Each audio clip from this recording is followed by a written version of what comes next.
Remember scholastic book fairs? The excitement you'd feel when the teacher tells you you're going on a little field trip to the library, only to find out that the entire place has been decked out with books and toys from Scholastic? If you were lucky enough, you may have gotten your hands on this bad boy right here. The official RuneScape handbook from 2006. The original, official Jagex guide to RuneScape. Now, I didn't play back then, so I didn't even know this handbook existed, so I never ended up getting one, but I'm sure some of you did.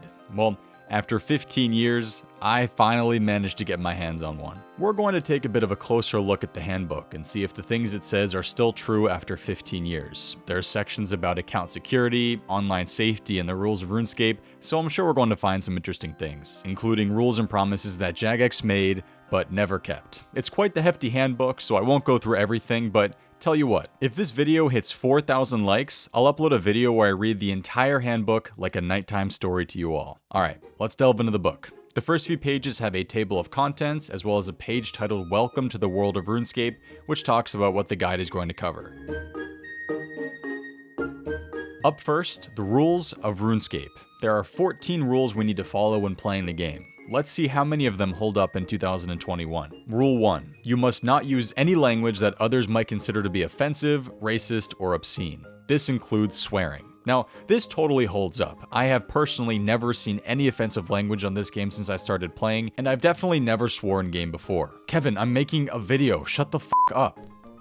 Rule 2. No item scamming. True, it still holds up. Never accept any offers from strangers for something that seems too good to be true. Hey kid, Hey, what do you want? heard you're looking for some free money. Yeah, that's absolutely what I'm looking for. Alright, I've got something you might like. I can offer you 100,000 silver, 50 gems, and 3 ancient shards. That sounds great. What do I have to do? I think you know what you have to do. Today's video is sponsored by Raid Shadow Legends, the game that's taken over and is bringing a true console-level experience to your phone. There's over 500 champions to collect, and you can explore millions of champion combinations to help master tactics as you battle your way through raid bosses, dungeon runs, campaign battles, and PvP arena matches. You can use my link in the description of the video, or use the QR code on the screen to get raid for yourself. I really like playing with Sir Nicholas since he's pretty much Santa, and a cult brawler because he reminds me of Bloat from TOB. He's super unique because he places poison effects on enemies, which is very strong since poison deals damage based on the target's health, great for clan and dungeon bosses. Raid just hit their 2-year anniversary and have lots of anniversary events and tournaments going on. They just released the first batch of the new Shadowkin faction and have a huge update coming later this month to the Doom Tower rotation with 2 new bosses. If you want to get a head start in Raid, hit the link in the description or scan the QR code on your screen. If you're a new player, you get 100,000 silver, 50 gems, 3 ancient shards, and a free epic champion, Joden. You'll find your extra rewards here in your inbox for the next 30 days only. I'll see you guys in game. Rule 3. No password scamming. True, don't give anyone your password. Rule 4. No cheating or bug abuse. You must not use or attempt to use any cheats or errors that you find in Jagex's software. True. Rule 5. No impersonating Jagex staff. True. Rule 6. No account sharing or trading. Each account should only be used by one person. No, this has not held up. This is one of those rules that Jagex doesn't really seem to care about anymore, so I personally think it doesn't really hold up. Rule 7. No macroing. True, but let's be honest, some of these third-party client plugins these days are pushing the line just a little bit. Rule 8. No multiple logins. You may create more than one RuneScape account at any time, but if you do, you may not log in to more than one account at any time, and the characters must not interact with each other in any way. This includes drop trading or any other method of item transfer. Yeah, this one does not hold up in the slightest. It's very common these days to play on multiple accounts at the same time, and it's probably for the best. Rule 9. No encouraging others to break rules. True. Rule 10. No misuse of customer support. This includes threatening or reporting an innocent person, supplying false information, and abusing Jagex staff. I mean, yeah, I guess this holds up. It's worded a bit strangely, but yeah, it holds up. Rule 11. No advertising. Spam bots are everywhere these days, so that hasn't exactly stopped, but it is still against the rules. That being said, Jagex advertises their streams on Twitch every week, so yeah, that's kind of fucked. Rule 12. No real-world item trading. RWT has not slowed down in the slightest. It's even expanded in recent times for things like account services, but it does still hold true.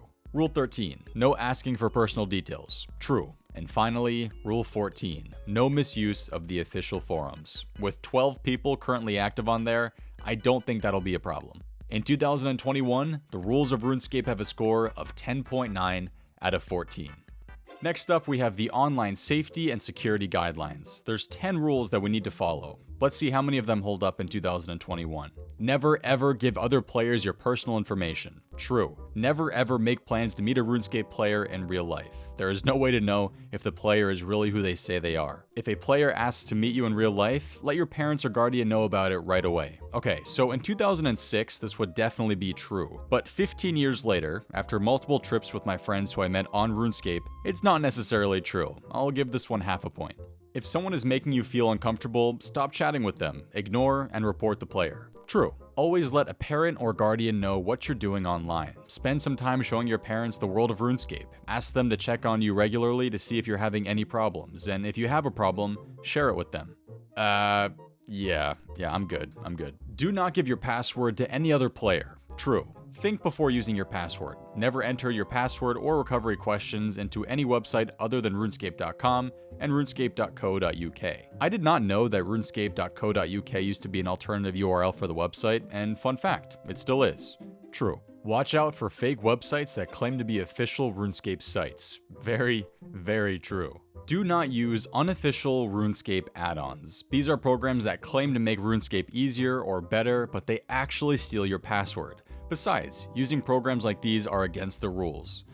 Oh boy. Yeah, not true. Watch out for fake emails and fake staff. True. Do not share your account with anyone else, not even your best friend. Like we mentioned earlier, account sharing still happens all the time, but what they wrote still holds true. The online safety and security guidelines get a score of 7.5 out of 10. The 10 tips for beginners section has pretty standard tips for a free-to-play guide, but one thing I found interesting was the first one. Know your dots. Sounds like a Gillenor Games challenge. It says to make sure you know that a white dot is a player, a yellow dot is a RuneScape NPC, and a red dot is an object on the ground that you can pick up. It seems pretty standard to know this, but for a new player, it really is pretty crucial information. The other tips are to explore Lumbridge, use your map. For number 4, we have sell your stuff. If you chop down a tree, make a fire, and cook a chicken, you can then sell that chicken to the general store for 1 GP. It's not much, but you can kill and cook more chickens until the GP adds up. It's pretty simple. If you want 1 million GP, just kill, cook, and sell 1 million chickens to the general store. That is an unusual moneymaker. We've got goblins are easy targets, know your specialty shops, check prices, more XP equals more GP. The more skilled you are in a craft, the more money you can make. Very true. We have beware of the wilderness, and finally, get to a bank. These are the original 10 commandments for beginners of RuneScape. Never forget them. There's a whole section on using your controls, things like how to use your arrow keys to rotate your camera, an entire section on how to trade with other players and shops, how to use banks, and how to take a screenshot if you want to remember a moment from your game forever. I also really like how the mention of membership in this entire 96-page handbook is a small little section on this page. RuneScape membership requires you to pay a monthly subscription fee of $5. $5. Imagine membership was still only $5. These days we're looking at $11 a month, man. I wouldn't mind going back to 5. Pages 16 to 42 are all about mastering the basic free-to-play skills. Woodcutting, fire making, fishing, cooking, ranging, mining, smithing, crafting, rune crafting, magic, and prayer. They all feature some nice tables and pictures of what you get to do at certain levels, as well as 2 questions. Why should I master that skill? And how do I do it? Take fire making, for example. Why should I master fire making? When you don't have high fire making XP, you can fail to light a fire quickly. A higher XP will also allow you to light a wider variety of logs. Sure, you could always cook your food on a range, but a range won't always be nearby. With strong fire-making skills, you can light a fire outdoors pretty much whenever you want. That can come in handy if your hit points are running low, and you want to cook some meat in a hurry to regain your strength. How do I do it? You need 2 things to light a fire: logs and a tinderbox. Drop some logs on the ground, and then click the tinderbox in your inventory. Use the tinderbox and wait for the sparks to fly. Nice and simple. Every single free-to-play skill has a section in this handbook. I really like the section about prayer because it's legit half a page, and the only way it tells you how to do it is to just bury bones from monsters or bones left on the ground by other players. The free-to-play prayer grind is truly a struggle. 10 pages are solely dedicated to a brief introduction to all the free-to-play quests. They tell you the location of the quest, who you're doing the quest for, how to begin the quest, the object of the quest, and the rewards. There's also some tips and hints for certain quests. Take the Romeo and Juliet quest. The tip they give you for this quest is all NPCs appear as yellow dots on your map screen. If you can't find Romeo in the crowded town square, walk in the direction of the yellow dot. The hint for sheep shear is great too. If a sheep runs away while you're trying to shear it, don't give up. You'll get it eventually.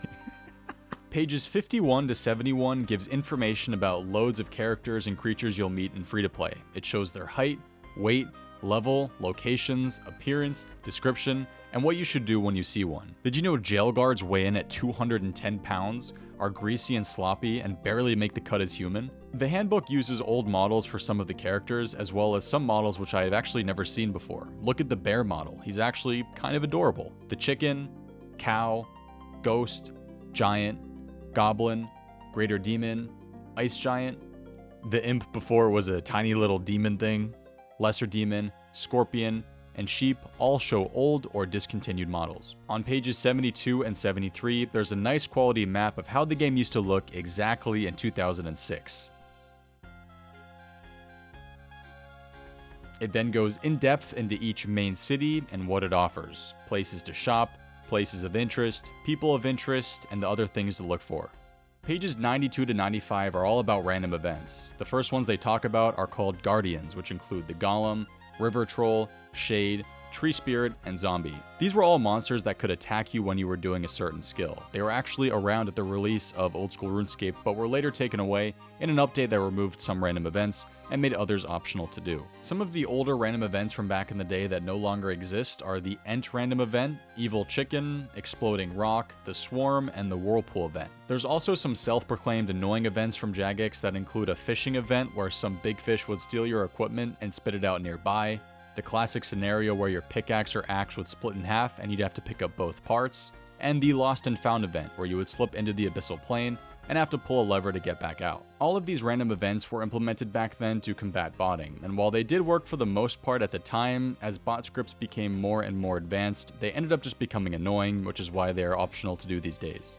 And now to page 96, the final page of the handbook. The Glossary, RuneScape slang and terminology used back in 2006. Most of these are still commonly used to this day. AMI, Edge, GP, HP, JMod, POTS, NPC, Noob. Some of them we really don't see anymore. S for Rune Essence, Forge for forming metal into a shape by hammering it, NFS for not for sale, and my absolute favorite term that I really hope we bring back, Chube, a high-level player that acts like a noob. So please, help me in bringing back this term. Message one of your friends right now in game and call them a chube. See if they remember the term. And that finishes the official 2006 RuneScape handbook. If you guys are wondering where I got it from, I just got it from eBay for like 20 bucks. There aren't too many available on Amazon or eBay, so if you're looking to get one, make sure to get it before all of the stock runs out. It's definitely worth grabbing for the future. As you all know, I love reading about RuneScape stories from back in the day, so let me know in the comments if this handbook brings back any specific memories for you all. If you've made it this far, thanks again for watching the video, and don't forget, if we hit 4,000 likes, I'll upload a video where I read out the entire RuneScape handbook for you all. If you'd like to watch more of my content, check out my latest unusual money-making video where I discovered a great overnight moneymaker, and my video talking about my plans for the upcoming season of Gillinor Games.